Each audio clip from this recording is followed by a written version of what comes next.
মই বাৰে বাৰে কৈছো তেওঁ বিজেপিত একো লব অহা নাই, তেওঁ কিবা এটা ত্যাগ কৰি বিজেপিত আহিছে।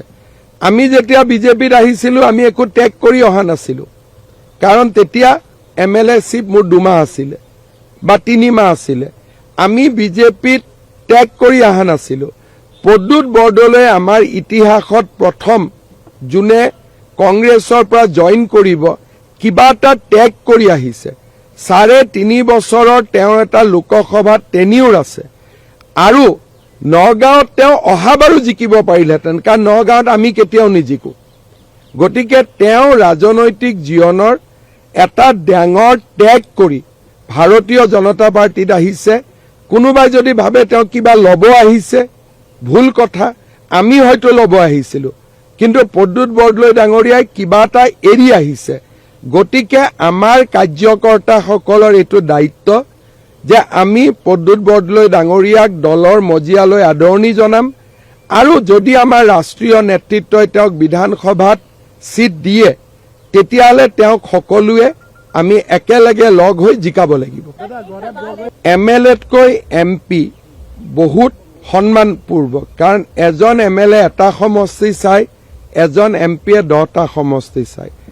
প্ৰদ্যুৎ বৰদলৈয়ে আমাৰ দলত কিবা এটা পাব অহা নাই, তেওঁ কিবা এটা ত্যাগ কৰি আহিছে। কাৰণ তেওঁ আজি নগাঁও লোকসভাৰ এজন চিটিং MP আৰু 3.5 বছৰ তেওঁৰ কাৰ্যকাল আছে, অলপ বেছিয়ে আছে। গতিকে তেওঁ কিবা এটা ত্যাগ কৰি আজি ভাৰতীয় জনতা পাৰ্টিত যোগদান কৰিছে। ভাৰতীয় জনতা পাৰ্টিয়ে সদায় ব্যক্তিত্ব আৰু ব্যক্তিৰ ত্যাগক সন্মান কৰে। সেইকাৰণে মই ভাবো যে প্ৰদ্যুৎ বৰদলৈ ডাঙৰীয়াক বিজেপিৰ সকলো কাৰ্যকৰ্তাই সহযোগিতা কৰি কোনো এটা সমষ্টিত প্ৰাৰ্থিত্ব পালে তেখেতক বিজয়ী কৰোৱাৰ দায়িত্ব বহন কৰিব লাগে। पहले भगवान का साथ कोई कंपटीशन नहीं करना चाहिए। सरकार आने, भगवान आशीर्वाद दे।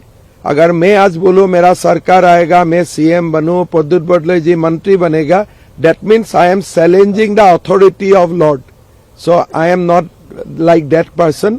So हमारा असम में बोलता है कि अहंकार ही विनाश लाते हैं। तो let the government be formed first with the blessings of Lord Krishna.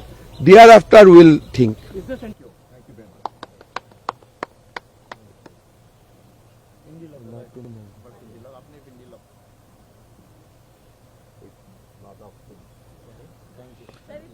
So,